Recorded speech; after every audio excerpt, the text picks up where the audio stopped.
ನಮಸ್ಕಾರ ಸ್ನೇಹಿತರೆ, videos for ಪಬ್ಲಿಕ್ಗೆ ಎಲ್ರಿಗೂ ಸ್ವಾಗತ. ಸ್ನೇಹಿತರೆ, ಇವತ್ತಿನ ಈ ವಿಡಿಯೋ ಏನಂತಂದರೆ, ನಿಮ್ಮ ಹತ್ರ ರೇಷನ್ ಕಾರ್ಡ್ ಇದ್ದು ರೇಷನ್ ಅನ್ನು ನೀವು ಏನಾದರೂ ಕಲೆಕ್ಟ್ ಮಾಡ್ತಿದ್ದೀರ ಅಂತಂದರೆ ಇವತ್ತಿಂದ ಅಂದರೆ ಈ ವಿಡಿಯೋ ನೋಡ್ತಾ ಇದ್ದೀರಂತಂದರೆ ನಿಮಗೆ ಇನ್ನೇನಂತಾರೆ ರೇಷನ್ ಅಕ್ಕಿಯ ಜೊತೆಗೆ ಹಲವಾರು ಒಂದು ದಿನಸಿ ಪದಾರ್ಥಗಳು ಕೂಡ ನಿಮಗೆ ಸಿಗುತ್ತೆ. ಅದ್ರ ಬಗ್ಗೆ ಒಂದು ಮಾಹಿತಿಯನ್ನು ನಾನು ನಿಮಗೆ ಇವತ್ತಿನ ಈ ವಿಡಿಯೋದಲ್ಲಿ ಹೇಳ್ಕೊಡ್ತಾ ಇದ್ದೀನಿ. ವಿಡಿಯೋನ ಕೊನೆವರೆಗೂ ನೋಡಿ, ಇಷ್ಟ ಆದರೆ ಒಂದು ಲೈಕ್ ಮಾಡಿ, ಅದೇ ರೀತಿ ಚಾನಲ್ಗೆ ಹೊಸದಾಗಿರುತ್ತೆ ಬಿಟ್ಟು ಸಬ್ಸ್ಕ್ರೈಬ್ ಮಾಡೋದನ್ನು ಮರಿಬೇಡಿ.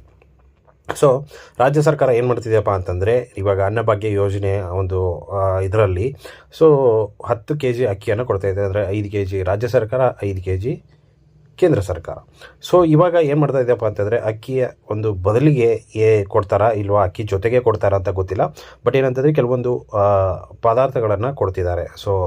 ಅದ್ರ ಜೊತೆಗೆ ಇದೇನಪ್ಪ ಅಂತಂದರೆ, ನಮ್ಮ ಆಹಾರ ಮತ್ತು ನಾಗರಿಕ ಸರಬರಾಜು ಸಚಿವರು KH ಮುನಿಯಪ್ಪ ಅವರು ಏನಿದ್ದಾರಲ್ಲ, ಅವರು ಈ ಒಂದು ಮಾಹಿತಿಯನ್ನು ನೀಡಿರುವಂಥದ್ದು.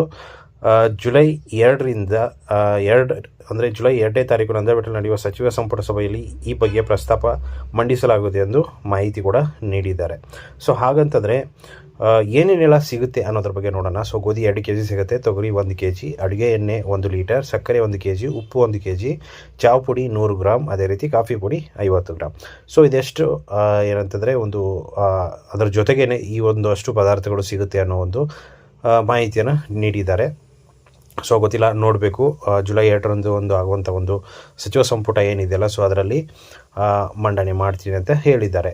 ಇನ್ ಕೇಸ್ ಕೊಡೋದು ಅದು ಆಗ್ಬೋದು ಅಂದ್ಕೊಳ್ತೀನಿ. ನೋಡೋಣ. ಇಷ್ಟು ಇವತ್ತಿನ ವಿಡಿಯೋ ಸ್ನೇಹಿತರೆ. ವಿಡಿಯೋ ಇಷ್ಟ ಆಗಿದೆ ಅಂದ್ಕೊಂಡಿದ್ದೀನಿ. ಇಷ್ಟ ಆಗಿದ್ದರೆ ಲೈಕ್ ಮಾಡಿ, ಶೇರ್ ಮಾಡಿ, ಸಬ್ಸ್ಕ್ರೈಬ್ ಮಾಡೋದನ್ನು ಮರಿಬೇಡಿ. Thank you so much.